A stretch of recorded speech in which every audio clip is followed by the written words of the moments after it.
Mga kababayan, eto na. Kung naalala nyo po noon, mga kababayan, itong si Hanilet, kung naalala nyo noon, meron siyang pinalo, no? Meron siyang pinalo na pulis. Yeah? O, i-search ko lang ha, ipakita natin dito. Oo, pinalo ang, and actually, pinalo niya sundalo, hindi pulis. Oo. So, mga kababayan, ipakita ko sa inyo kung actually si Hanilet parang, ayan, trademark trademark na niya ito, cellphone. Oo. Siguro ito si Hanilet, mahilig sa cellphone. Bakit? Sa lahat ng bagay na ikakaintriga sa kanya, cellphone talaga. Una, kung naalala ninyo ito, ayan. Oh, pinalo niya ng cellphone ang isa sa mga sundalo.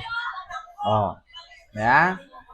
Kung nakita ninyo, merong sundalo, pinalo ng cellphone sa noo, ang laki ng bukol. Nabukol itong naturang sundalo na pinalo ni Hanilet. Oh, ayan. Na talagang nakita po doon at na-captured po, na pinukpok po. Ayan. Ito, oh. Po dyan na video po. Oh, ito. Kung nakita nyo kanina, yung pinakita kong video na pinukpok niya yung ulo, pakinggan ninyo. Na talagang nakita po doon at na-captured po, na pinukpok po ng cellphone po ni Miss Hanilet yung ating pulis po. Pulis pala. Kala ko sundalo. Pulis pala. Ulo ng pulis. Pinukpok ni Hanilet ng cellphone yung ulo. At ito nga nangyari. Ayan. Nabukol. Ang laki ng bukol. At ito po yung video, mga kababayan. Oh. Ayan, oh. Oh. Oh, ganon. Nakita nyo, hinampas niya ng cellphone. Ngayon, bukod dito mga kababayan, laki-lakihan natin yung screen. Medyo maliit itong cellphone. Dito tayo sa tablet. Medyo malaki. Oh.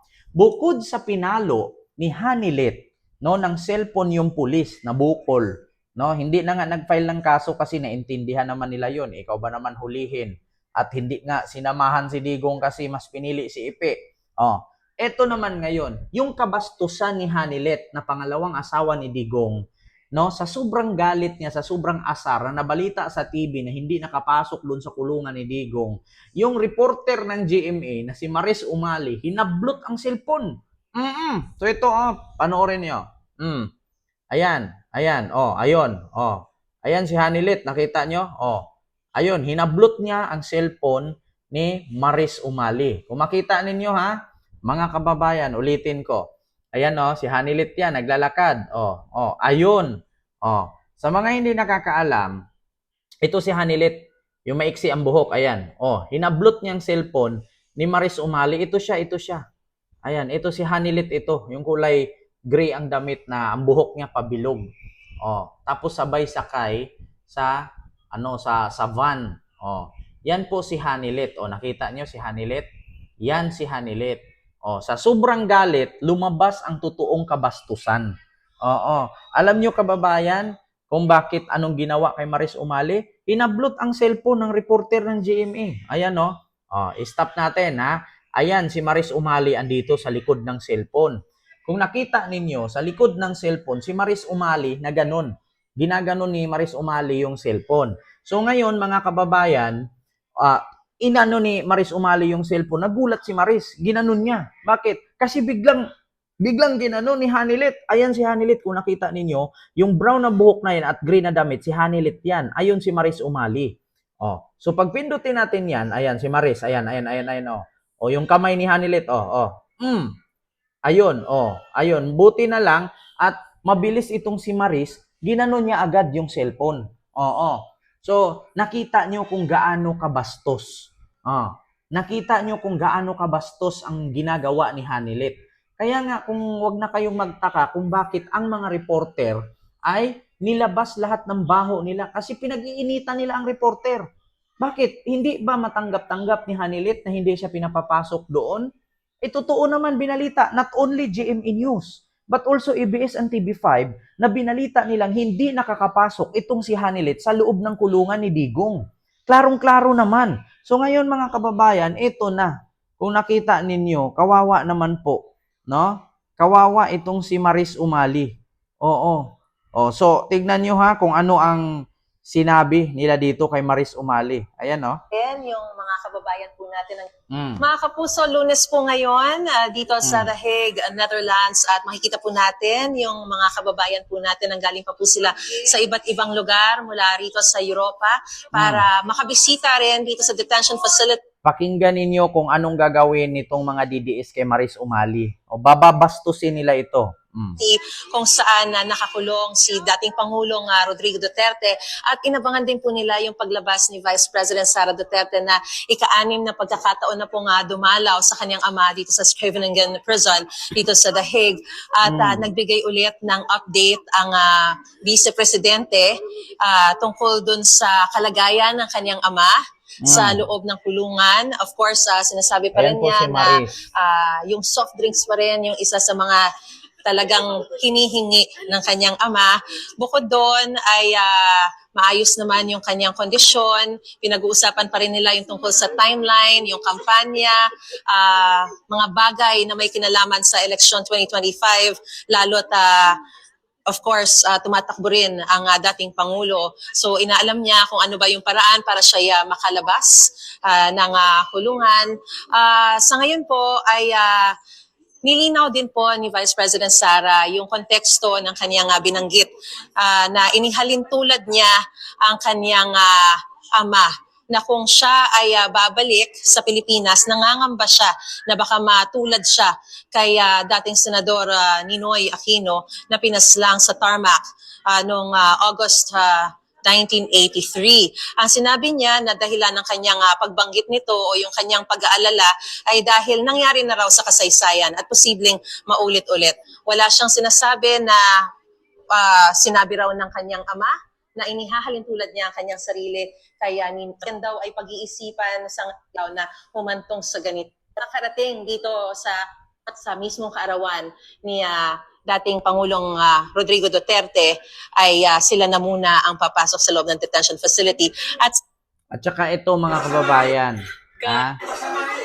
Maris Umali, bukod dun sa hinablutan ng cellphone, may mas nauna pa dun. Si Hanilet, hinablot ang cellphone ni Maris Umali. Kung siguro kung nahawakan niya yun, igaganon niya yun sa lupa. Kasi nga, fake news nga daw ang GMA. So ngayon, ito mga kababayan, ay i-ano natin ito.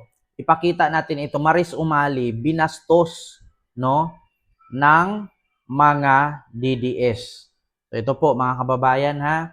O, pakita natin kung paano bastusin.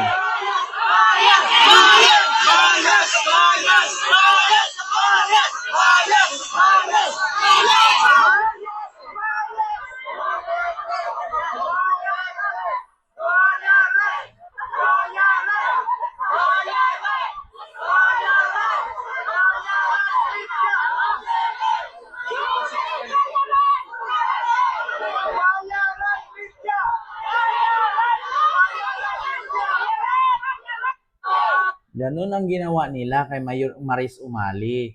Bayaran na media daw. Hindi nila iniisip na hindi ninyo maitanggi sa media.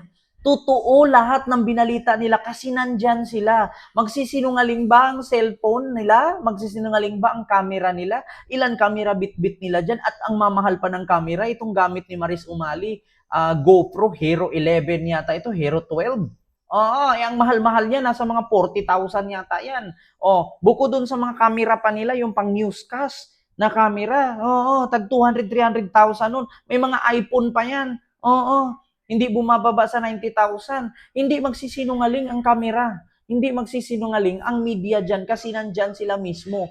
Diba? At bukod dun, sasabi ni Sara, na katulad niyan, sinisi ni Sara ang media na paano daw nangyari na crimes against humanity at paano daw sinabi ng media, paano daw kinakalculate na umabot ng 30,000 ang namatay, 181 lang naman daw ang pinasa na ebidensya na laban sa biktima ng extrajudicial killings.